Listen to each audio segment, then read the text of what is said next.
know as well as I do, this would look really good inside your house or in your office or somewhere really cool. Right now, we've got 2 weeks left to Christmas and about 1 week left to deliver and set up an aquarium for you. Right now, we have got a killer selection of a lot of different stands and canopies, tanks in every size, box tanks which you can easily wrap and put under a Christmas tree. This is the best time in the world to come get a tank from Fishy Business.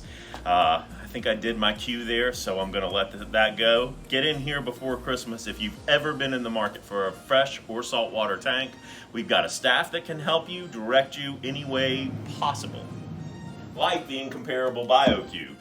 This is our #1 sold item, and that's because it is a very easy introductory way to get into saltwater. Or even if you just want a pair of clownfish, just so you can mimic Nemo, this is an easy wrappable way to put under a Christmas tree and to fit on any desk, and a good way to start saltwater if you've ever thought about that.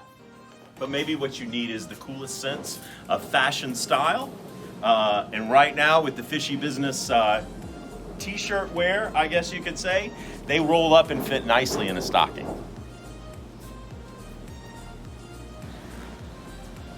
Or maybe you want a Ryan. No one wants a Ryan. Some people do want a Ryan. You have like 3 customers that really want a Ryan.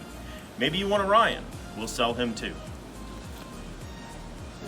But that was what I needed to do to get the video started. Let's get right into the fish and why you're here. Hello everyone, welcome again to the weekly update this week. I'm going to show you my top picks for what came in. Didn't get a whole lot today, but definitely hoping to get some more in on Friday, but there will be another Facebook post as always, so take a look out for that. But now, let's go take a look at some of my favorite fish. So if you guys have been keeping up with our YouTube and Facebook, you will have seen this fish multiple times. It is my holy grail angelfish for me personally. I absolutely adore the queens. I will own one day. For me personally, there's not a more beautiful angelfish in the ocean. They have beautiful blue and gold streamers. They have beautiful blue and gold spotting on their sides. Beautiful yellow tail. Go swim, we want to see you. And they have that really nice black spot right above their eyes as well, which they use for camouflage. So queen angels are a larger bodied angel. This one's probably a medium size. They will get significantly larger. Queen angels do work best in a fish-only tank as they are an angel and they will eat coral if given the opportunity. This specific specimen already eats frozen food and it eats clams on the half shell as well. So this angel has already adapted to tank life and has gotten along with all of its tank mates. I love this fish, so I definitely want to make sure that it goes to a good home. But if you are interested in my holy grail angel, definitely come check her out. Alright, so next up is angel #2. This is an adult emperor angel. This one has just changed over as its black mask right on its face is still a light brown color and not jet black like it will get. Emperor angels are another larger bodied angel that will eat coral, so again, fish only tanks for this guy. Unless you don't mind him munching on your coral, in that case, go ahead and throw him on in a reef tank. Angels do need sponge as a part of their diet, so there are specific foods like angel preparations, and we do sell that here at the store.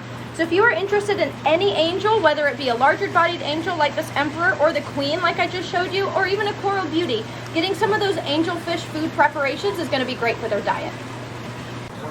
Next on my list is my absolute favorite species of butterfly. This is the beautiful raccoon butterfly fish.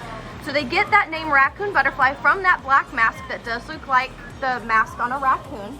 Now butterflies in general are not very hardy. Now the raccoon is going to be more one of your quote-unquote hardy butterflies. You typically have a much better chance of the raccoon surviving in a tank than some of your other less hardy, more delicate butterflies. This raccoon's the largest one that I've ever gotten in the store, as it is a true large raccoon butterfly. It really won't get any bigger than this at all. So if you've wanted a butterfly but have been weary since they're so delicate, this raccoon's already a great size, already eating very well. So this would be a great butterfly for you to try into your tank. Another dang trigger for all y'all. So this is the Picasso triggerfish. This one gets its name from the fact that it does look painted. It's got purple and blue and orange and black and yellow, and he's got little brush strokes all over his body and different patterns and things like that. Triggers are an aggressive type of fish, and this one in particular gets about a foot long, if not a little bit over, so very large. And this one can get a little bit mean. Definitely would recommend a fish only, as these guys will not eat coral, but they will eat your inverts and might pick on some of your smaller reef-safe fish. Picasso triggerfish are one of the top, most popular triggerfish to have in the aquarium trade, just based off of how they look. And they also have very good personalities. You can see this guy is not scared of us. He wants to show off and swim around the tank. Triggers are my favorite fish, of course, as all of you guys already know. And this one's a great size. It's a little bit smaller. It's only probably about 4 inches in size. So even if you have a smaller tank and have wanted to try a triggerfish, this would be a perfect one to come on in and get. Alright guys, so I got in the largest leopard wrasse I've ever been able to get in. They actually don't get bigger than this. This is full grown for a leopard wrasse. So you can see that they are a dwarf wrasse. So even a small tank, even a 32-gallon biocube, this guy will be able to live in for the entirety of his life.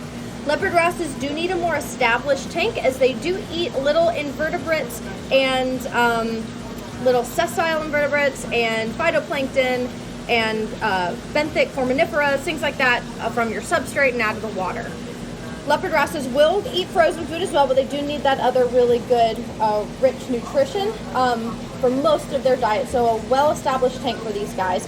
They are extremely peaceful. You can keep as many leopard wrasses together as you possibly want to, and they're going to be totally fine together. This is the biggest one I've ever been able to get in, and it is priced fantastically. So come on down and pick up this really large and beautiful leopard wrasse. So another wrasse I got in is the juvenile dragon wrasse.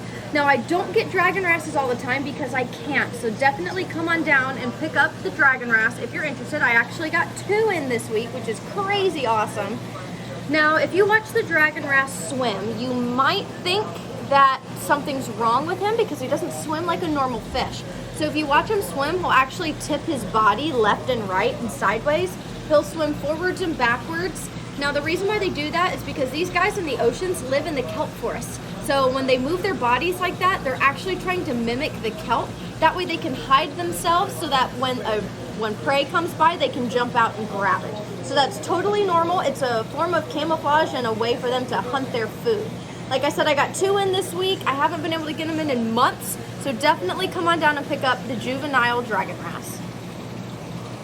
Alright, so I'm going to touch on the marine betta. So this one came in from a very well-known and trusted customer actually. And that's why it's so beautiful, gorgeous, great weight, and why it's so large. I typically don't get specimens in that look this perfect. This one actually does eat frozen food, as well as live food like guppies and ghost shrimp, but definitely does eat frozen food. I've seen it, and our customer has attested to it, and like I said, she's very trusted. Marine bettas are a type of grouper, so they will, or like a jack and snapper, so anything that will fit in their mouth if they're hungry, they're going to eat. I always like to tell people there's a difference between an aggressive fish and a predatory fish. This fish is not aggressive. It's not going to chase anything, but it is predatory. So if it's hungry and a small fish is swimming around, it's going to eat it. Marine bettas are stunning. They're definitely a showcase star piece in your tank.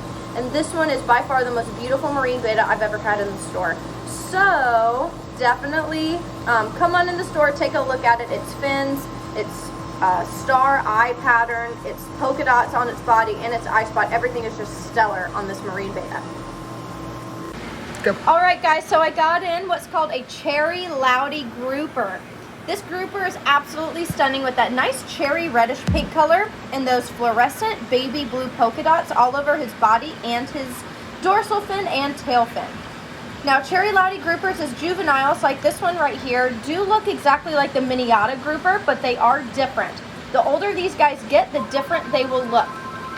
Now, the cherry LOUTI grouper will get decently large, about 24 inches, so about 2 feet. They do get pretty big, but these guys are absolutely stunning, and you really can't find a whole lot of fish with this coloration.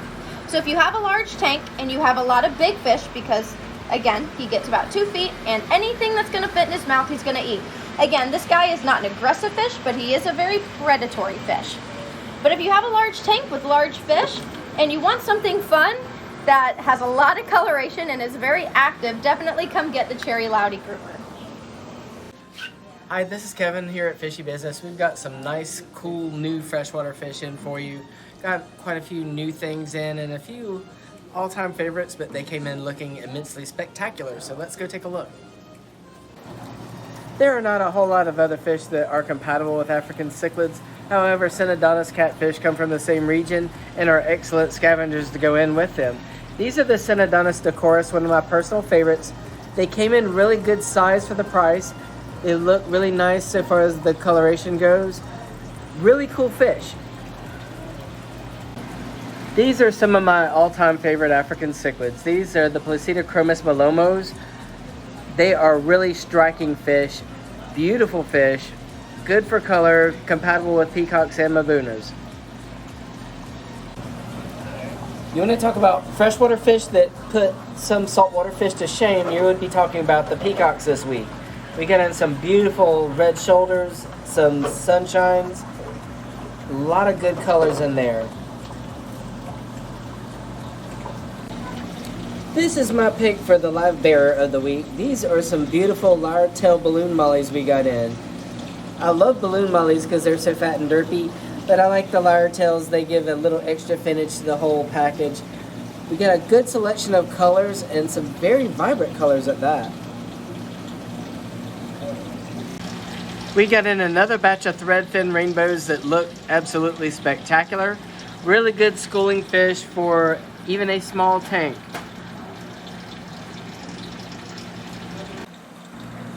This is one of my favorite nano fish. These are the EMBER TETRAS. Wait, Kev, What? we have an intruder. You've been photobombed by an Odysseus. They're not extinct anymore. Let's try and get back to the Tetras. Okay. These are the EMBER TETRAS. These are one of the most durable small nano fish you can get. Very, very durable little fish to be so small. And the photobombing Odysseus we did get in, and they're one of the all-time favorite preferred scavengers for a planted tank because they will eat the algae off your plants, but leave your plants alone. We don't do just fish, we also do have a few aquatic amphibians here at Fishy Business. These are the African dwarf frogs, probably the most compatible with fish kind of amphibian you can get because it won't eat all your fish like the larger clawed frogs will. One of my all-time favorites, the dwarf gouramis. We got in the powder blues and we got in the regular dwarfs. They look really good and healthy. Excellent for a pop of color. They do totally fine if you buy them singularly, so if you wanted just to have one little standout fish in a small nano tank, this would be a good fish for that. This is one of my favorite rainbows. We've been starting to get in more varieties of the rainbows available once again, and it's been nice. These are the Millennium rainbows. Really good for a rusty orange color. Really cool fish. One of the first fish that actually got me into the aquarium hobby when I was a teenager was actually the fancy goldfish. One of my favorites has always been the PEARLSCALE goldfish. They're so fat and derpy, they're adorable, but they also have those little pearls that stand out that make them look like a little Christmas ball. While we're on the subject of goldfish, we also got in some beautiful CALICO telescopes.